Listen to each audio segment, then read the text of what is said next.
Bonjour tout le monde, bienvenue pour cette nouvelle vidéo sur Transport Fever 2. J'espère que cette petite introduction vous a plu. Vous l'aurez sûrement compris à l'intro ou au titre, nous allons parler du diesel aujourd'hui. On va s'intéresser au CC 72000 et 72100 du CMF qui sont sortis il y a une petite semaine maintenant au moment où je tourne. Et je vous montrerai également plus en détail ces BB 67400 qui ont été refaites, qui sont sortis l'été dernier je crois, en août 2025. On parlera également de la voie et du ballast, donc nouvelle voie, un nouveau pack de voies françaises créé également par le CMF. Les CC72000, alors qu'est-ce qu'on a avec le mode? On a ça. Petite précision, alors je vous mettrai les liens de tous les modes dans la description. Le mode est divisé en deux, il y a un pack principal et un pack additionnel, exactement comme pour les BB 22200 d'ailleurs. Comme d'habitude avec le CMF, nous avons la version motorisée et la version comme véhicule. J'ai pas testé avec les 72 000, donc c'est sous réserve. La mise en véhicule n'est que visuelle et que en réalité la lock elle fonctionne tout de même, ce qui permet par exemple dans des trains de machines, mettre une machine supplémentaire en véhicule dans un convoi, ça permet de la faire fonctionner et de donner de la puissance, mais visuellement elle apparaît éteinte. On n'a pas toute la série, mais on a, on va dire, les machines les plus marquantes, et on a un peu toutes les livrées. On a notamment les machines blasonnées, donc vous voyez la 1 Annonay, la 11 en version origine, bon d'autres, hein, la 16, la 20, on va pas toutes les faire. On a bien entendu, vous le voyez, la livrée bleue dite Arzins, la livrée d'origine. Ensuite, vous avez plusieurs versions. Vous avez la livrée d'origine avec les plaques d'identification rouges. Et après, on a la version avec le logo casquette ou le logo nouille. On va dire un petit peu simplifié avec les plaques avec de la peinture noire sur fond blanc. Là, c'est pas évident dans le dépôt. Vous pouvez pas voir la différence, mais j'irai vous montrer ça après sur le terrain. On a également, il me semble, quelques versions avec la livrée en voyage. On a aussi la livrée multiservice, ainsi que la livrée dite Isabelle. Bah, c'est d'ailleurs celle-là, c'est la 6, qui est une livrée multiservice, mais au lieu d'avoir des faces rouges, ce sont des faces bleues. On a la livrée fret des années 90, début 2000. Les livrées fret sont sur le rapport de réduction 85 km/h. Les autres sont sur le rapport de réduction 160. Les 20 premières devrait être sur le rapport de réduction 140 km/h, du moins pour les versions origines. Effectivement, quelques versions en livrée en voyage avec le logo casquette. Je voulais vous montrer celle-ci aussi, machine très particulière, les machines dites TGV Vendée. Trois machines, la 61, la 62 et la 64, qui étaient modifiées avec un attelage pour remorquer des TGV jusqu'au Sable d'Olonne, je crois, si je dis pas de bêtises, car relation TGV vers cette ville a été mise en service commercial quelques années avant l'électrification de la ligne. Nous avons également les 72 100, alors vous voyez, même principe, hein, en mode diesel ou en mode véhicule. 72 100, je crois qu'on a une bonne partie de la série, normalement c'est 30 machines, je suppose qu'on a les 30. Les 72 100, c'est grosso modo la même chose, mais remotorisé avec un moteur qui en théorie consomme moins de carburant pour répondre aux nouvelles normes de l'Union internationale des chemins de fer, de l'UIC, normes de l'époque, hein, donc on est en 2002-2004, je précise parce que ça va être important pour tout à l'heure. Elles sont toutes en livrée en voyage avec les logos de la région Île-de-France, puisqu'elles étaient majoritairement engagées sur la ligne Paris-Mulhouse via la ligne 4. J'en profite pour vous montrer rapidement les BB 67400 qui sont disponibles sur le workshop de NTH Z6K4. On les a pour chaque époque, vous voyez l'époque 4, plutôt années 70-80, début 90 peut-être. Ensuite l'époque 5 jusqu'au milieu des années 2000, et puis l'époque 6, l'époque moderne on va dire, jusqu'aux années 2010 peut-être pour les 67-400. Donc dans l'époque 4, nous allons avoir principalement, enfin uniquement la livrée d'origine, la livrée bleue. En époque 5, on va avoir l'apparition des livrées Corail Plus, et également la livrée fret et les livrées en voyage. En époque 6, outre le changement de logo pour le logo Carmillon, eh bien on va avoir l'apparition des machines de l'infra, on voit ici, et également les machines, alors des machines en voyage bien sûr, mais également des machines de la CMR, de la cellule du matériel à radier. Si vous voulez envoyer des Regiolis ou des Regio 2N à la casse sur vos réseaux, c'est celle-ci qu'il faut prendre. Coucou à Toria la chaîne qui aime bien utiliser ces machines-là sur son réseau. Et bien on va regarder d'un peu plus près la 3D des CC 72000. Ici on a la 72048 en livrée bleue avec le logo dit nouille, donc ce logo là typiquement des années 80, et on est en configuration avec la livrée je dirais fin de carrière entre guillemets. Alors la livrée ne change pas, mais c'est surtout les faces avant et arrière, avec la plaque d'identification qui se retrouve avec des chiffres en noir sur fond blanc, et le logo, l'ancien logo SNCF qu'on devine ici, qui est plus ou moins retiré, ou en tout cas on a retiré la peinture. Celle-ci elle est blasonnée Haute-Saône, j'en ai profité pour mettre une machine blasonnée. Alors là évidemment je me suis mis en pause, mais les ventilateurs en haut bien sûr tournent, et on a également la fumée qui sort bien entendu. Donc voilà à quoi ressemble la version telle qu'elle sortait d'origine. Alors ne faites pas trop attention, oui la locomotive est allumée, mais là on est sur la version plaçable pour la décoration, et en plus je l'ai mal placée parce que je crois que ma voie n'est pas droite en dessous. C'était simplement pour vous montrer la décoration d'origine. Donc voilà le logo SNCF et la plaque d'identification rouge. Petit coup d'œil rapide à la version multiservice. Bon, évidemment, il n'y a que la livrée qui change. On est ici avec le logo type casquette, on va dire des années 90 jusqu'au milieu des années 2000. Et derrière, vous avez la 72006 qui a la particularité d'avoir les faces bleues et non rouge, et pas que les faces d'ailleurs, même en fait toute la décoration rouge passe en bleu. Petit coup d'œil rapide au CC 72100 avec ici les 72190. Donc les 72100, je l'ai dit tout à l'heure, mais en fait c'est la remotorisation de 30 machines de type CC 72000. Il me semble que le nouveau moteur développait la même puissance, en revanche il consommait moins de carburant. Alors officiellement presque 2 fois moins. Je crois qu'une CC 72000 est donné entre 6 et 8 litres au kilomètre. Oui, ça fait beaucoup, hein, je donne pas les chiffres au 100. Et la 70100, elle, est donnée pour 3 litres 3 au kilomètre. Alors ça fait beaucoup comme ça, mais n'oubliez pas que dans une rame corail de 10 voitures, vous pouvez mettre 700-800 personnes sans trop de problème. A priori, le nouveau moteur consommait moins et également polluait moins, ce qui a amené à l'ajout de cette phrase devenue mythique: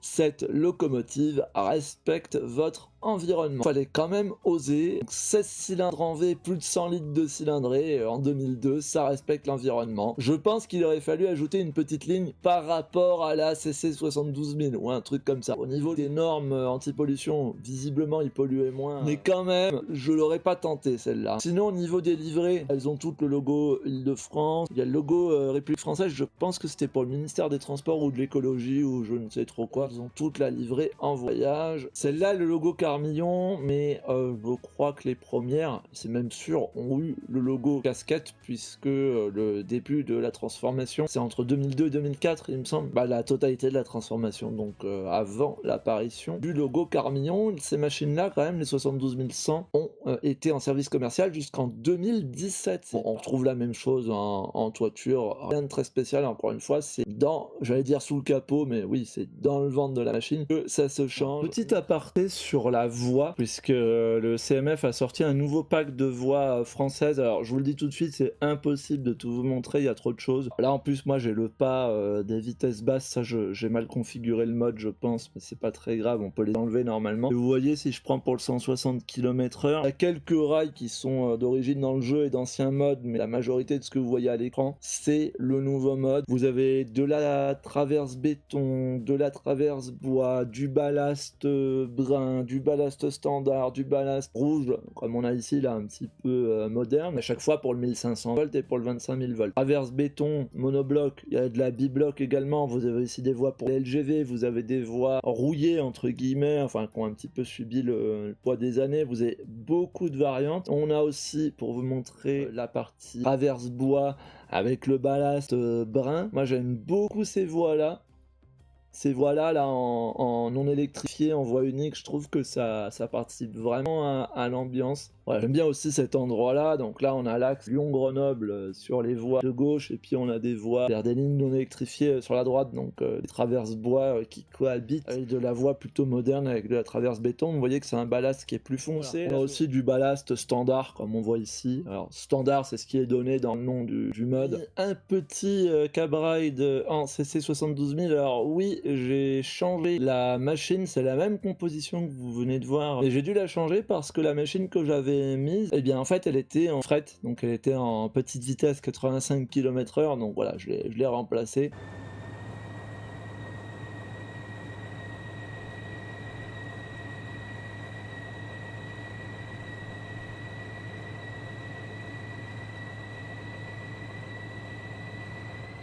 Et on quitte la gare de Montmélian. On va passer un petit peu par les montagnes, même si les 72 000 ne sont pas des machines de montagne, mais bon, c'était pour mettre à profit la partie diesel. Avec CMF, on a une cabine un petit peu simplifiée, mais quand même on reconnaît, hein, notamment sur la gauche, les organes de freinage, avec complètement à gauche le frein direct, donc le frein de la locomotive, le frein de train un peu plus à droite, donc le frein automatique, le manipulateur de traction. Bon, évidemment, ça reste TPF. Alors vous allez voir, on va avoir du mal à atteindre notre vitesse maximale. Ah oui, aussi, il y a un souci, on peut pas actionner le sifflet. Je sais pas si c'est moi qui ai un problème ou si c'est un oubli ou quoi, mais je n'arrive pas à l'actionner, et même devant les pancartes S, ça ne siffle pas, donc je sais pas pourquoi. Je disais donc oui, la mise en vitesse elle est un peu compliquée parce que bah moi mine de rien mon réseau il est pas plat, hein, j'ai beaucoup de déclivité, et avec une rame comme celle-là, là, avec on doit avoir 7 voitures corail, bah dans Transport Fever 2 c'est un peu compliqué avec une CC 72 000. C'est pas si puissant que ça, en fait c'était bien pour les lignes de plaine non électrifiées ou électrifiées éventuellement. Mais c'était pas du tout fait pour les lignes de montagne. Et en fait, si vous voulez de la puissance, si vous mettez 2 BB 67400 en unité multiple, bah, ça sera plus puissant qu'une seule CC 72 000. C'est pour ça que d'ailleurs, sur les lignes accidentées, notamment en montagne, on retrouvait majoritairement des BB 67400 en unité multiple. Donc j'ai dû remplacer toutes les voies du réseau, alors avec l'outil de modernisation, hein. Je les ai pas reposées à la main, mais finalement mon réseau est quand même assez grand et ça m'a pris un certain temps pour tout remplacer. Mais le rendu est sympa.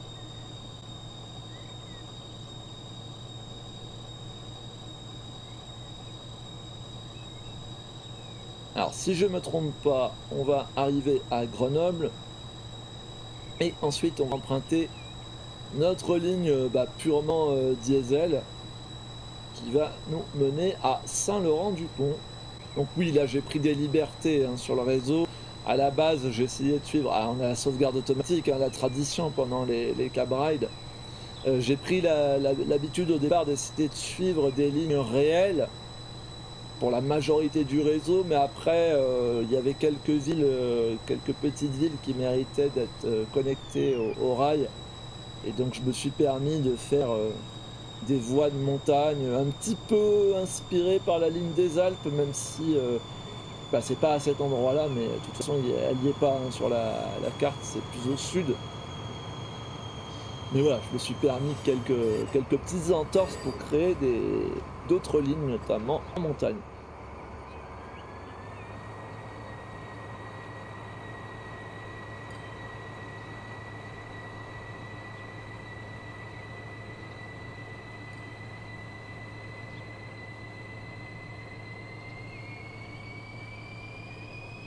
Allez, on est reparti.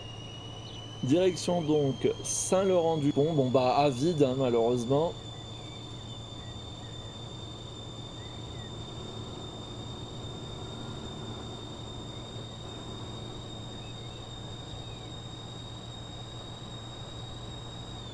Alors on va voir, est-ce qu'on va être arrêté ou non? On va être mis sur une voie d'évitement pour pouvoir, patienter si jamais les voies uniques sont occupées. Et en fait, de cette manière, alors c'est un peu fait bizarrement, mais au moins on ne gêne pas les voies principales où c'est quand même les voies du Lyon-Grenoble, hein. Donc j'ai beaucoup de trains sur cet axe-là.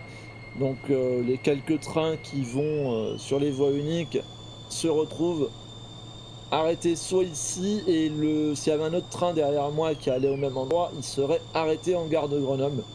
Donc là aussi, j'ai un peu galéré pour faire une signalisation. Je ne sais pas si elle est réaliste, mais en tout cas, qui permet d'éviter de saturer tout le réseau. Donc je préfère que les trains attendent soit ici s'il y a de la place, soit en gare.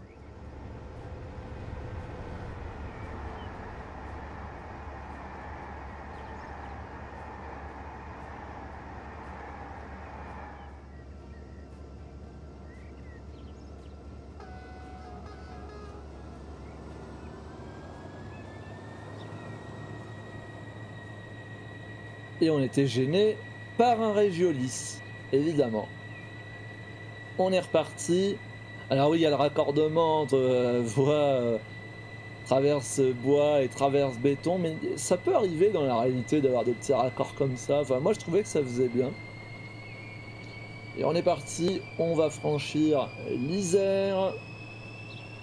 Et ensuite, on va attaquer la montée, qui est assez importante. Vous allez voir, c'est une sacrée ligne. Parce que sur une section assez courte, on prend une sacrée altitude. On peut le voir avec la voie en face, hein. Et on voit les signaux mécaniques également. Signalisation mécanique de Grabioul, je crois. En réalité, il n'a pas fait que la signalisation mécanique, il a refait tous les signaux. Et ce qui est bien, c'est qu'il y a un pack, un très gros pack avec absolument toute la signalisation, qu'elle soit mécanique ou lumineuse, bloc automatique lumineux, bloc automatique à permissivité restreinte, etc. Bloc manuel en mécanique ou même en signalisation lumineuse. Mais vous l'avez aussi en version séparée, c'est-à-dire que moi j'ai pris que les signaux mécaniques. Parce que je les trouvais très jolis, très sympas, et sur ce type de voie, je trouve que ça fonctionne bien. Mais alors les signaux lumineux sont beaux aussi, hein, mais j'avais pas envie de reposer toute ma signalisation lumineuse.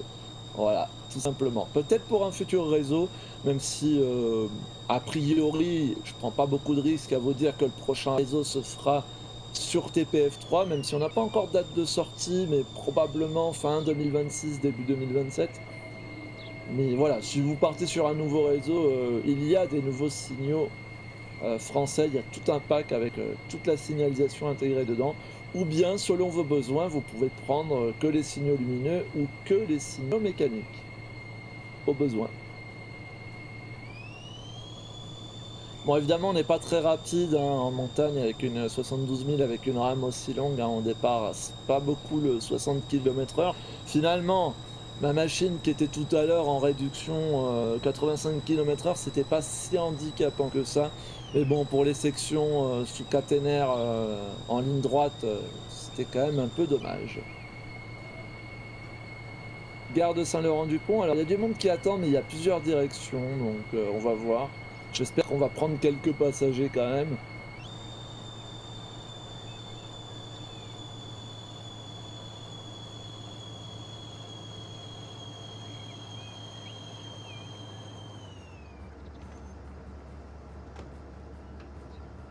4 personnes, ouais, effectivement, c'est pas beaucoup. Alors ici, j'ai remis des signaux lumineux de ce côté-là, toujours en bloc manuel, hein, on le voit avec la plaque d'identification BM. Mais je me suis dit, voilà, on va peut-être panacher un peu. Donc il y a un côté de la ligne qui n'aurait pas été refait et qui est resté en. Et un joli hybride en livret Lio, lui aussi qui nous gênait. On est gêné que par les Régiolis.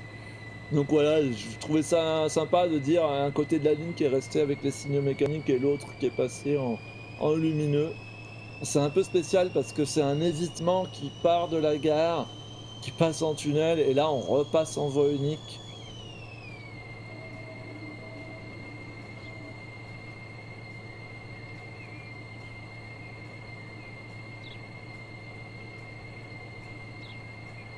Alors oui, petite différence avec les vidéos précédentes, j'ai planté beaucoup de forêts. Il paraît que c'est à la mode, hein, de planter des arbres, en plus, bah, ils étaient pas chers sur Amazon, donc j'en ai planté plein. Dès que j'avais un peu de place, j'en ai mis beaucoup. J'ai beaucoup utilisé l'outil de TPF pour passer des arbres. Mais c'est sympa, ça habille un peu parce que c'est vrai que par moment, ça faisait un peu trop vide, donc là, dès qu'il y a du vide, hop, il y a des arbres. Et je crois qu'en plus que dans Transport Fever 2, ça peut avoir un impact, sur la qualité de l'air apparemment. Alors je suis pas un expert de Transport Fever 2, donc à prendre sous réserve, mais potentiellement, ça peut améliorer, la qualité de l'air et vos, habitants peuvent être plus heureux a priori, je sais pas. Je sais pas si ça a un vrai impact ou si c'est juste visuel. Dites-moi en commentaire. Petit coup d'œil à la 72100. Alors c'est la même cabine et globalement les mêmes sons, quoique il y a peut-être des petites différences. Bon, j'en profite pour montrer la RAM au départ. Alors on a nouveau en gare de Grenoble. Je vais pas vous la montrer longtemps, celle-ci en cabine parce que, bah, en fait, c'est globalement la même chose que la 72 000. Donc je vous montre une petite accélération.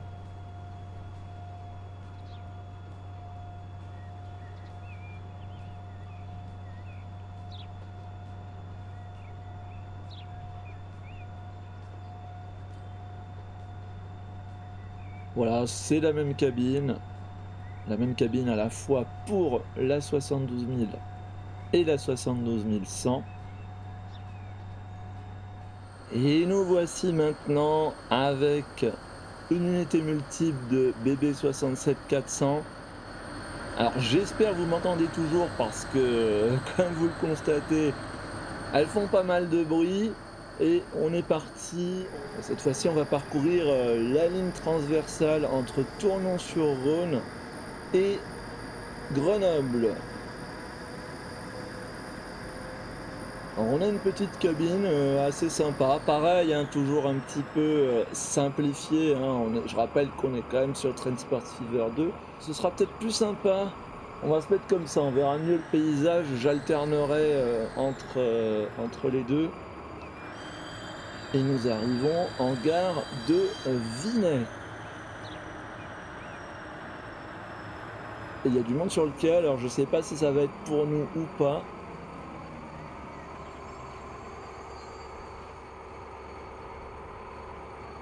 Oui, on prend des passagers, c'est bien, on a la rame qui est à moitié remplie. Et ça va être l'occasion d'admirer ces signaux mécaniques. Je vais essayer de vous les montrer, voilà. Signaux mécaniques de Grabiul. Donc bon bah on nous présente le carré, nous allons attendre le croisement d'un train.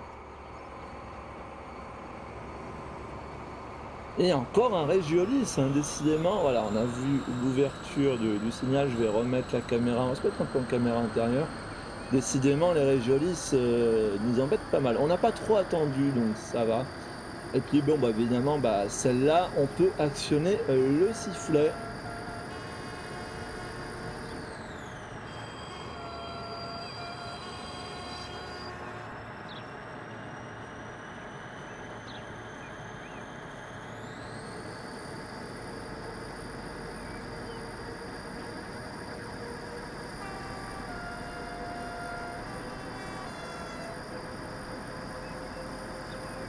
Et on approche maintenant de la gare de Saint-Marcellin.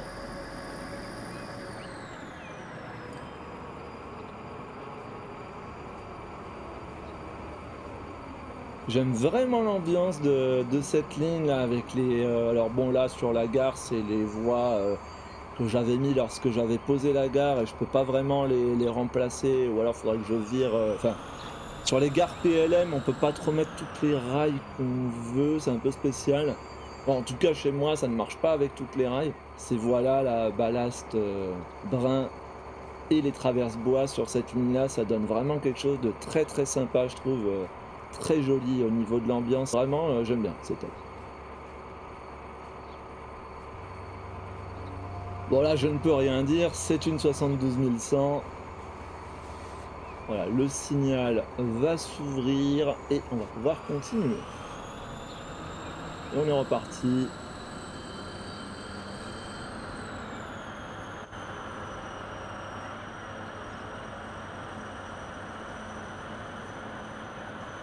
Alors là aussi, j'ai planté pas mal, d'arbres, hein. Il y a des forêts qui ont poussé, elles étaient en promotion sur Amazon, je le rappelle.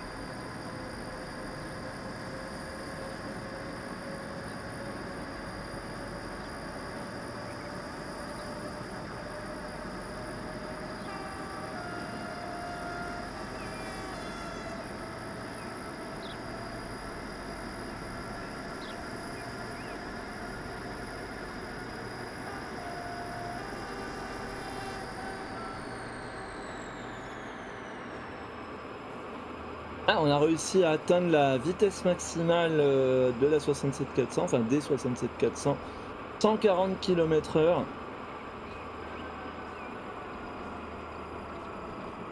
et on arrive à proximité de Tournon-sur-Rhône. Faudra peut-être que j'enlève certains arbres là, les branches sont un peu trop près de la voie.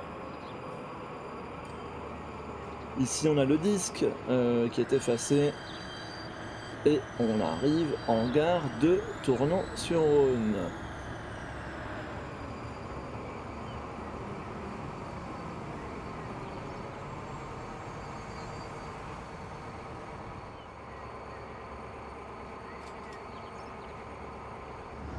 C'est la fin de cette vidéo qui sort un petit peu du cadre habituel pour moi. Voilà, une petite vidéo sur Transport Fever de temps en temps. Quand il y a des nouveaux modes qui me plaisent, j'aime bien vous en parler. J'espère que vous avez aimé et je vous dis à très bientôt pour une prochaine vidéo. Salut tout le monde!